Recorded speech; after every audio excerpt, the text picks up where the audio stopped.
In the name of Allah, the greatest, the most high. Allah Azza wa Jalla, you are my only one true love.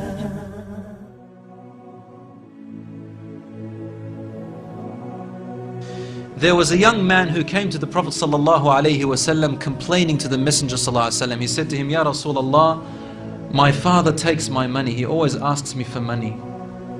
Rasul ﷺ said, well, call your father. He went to call his father. Jibreel alayhi salam came to the Prophet ﷺ in that time. And he said to him, Rasulullah, when the father comes to you, ask him, what were you saying in secret on your way here? Father was muttering something which his son couldn't hear. He said, ask him what he was saying.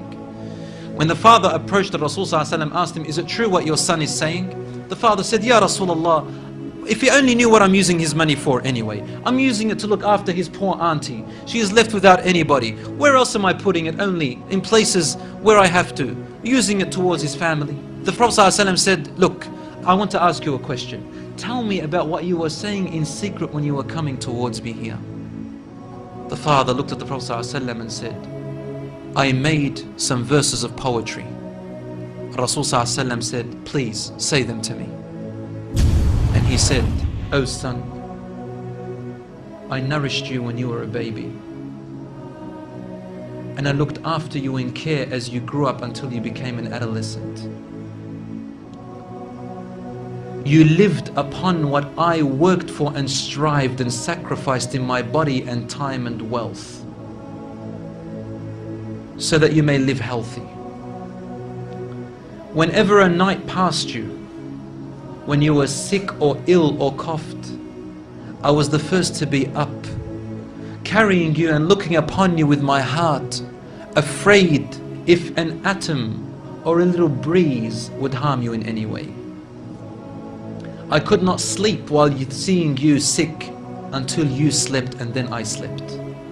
He said, when I ceased to see you sick, it was as if I was the one who was sick and ill, and so my eyes would always overwhelm with tears, but you never knew. And then he said, and when you finally reached the adulthood, which all my life I was anticipating and looking forward to seeing you become that.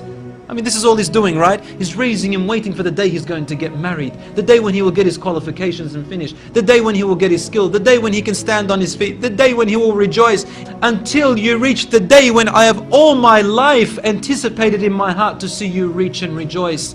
You gave me a reward, and your reward was harshness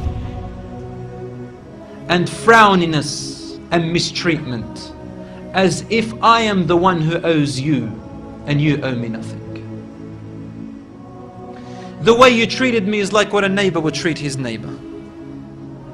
I wish that you even gave me that. Al-Rasul ﷺ, he looked up at the father and the father looked at him, and the Prophet ﷺ's beard was soaked with tears. From his emotion, Al-Rasul ﷺ grabbed the boy from his chest. He shook him and said to him, you and everything you own belongs to your father. This hadith is narrated in Ibn Majah.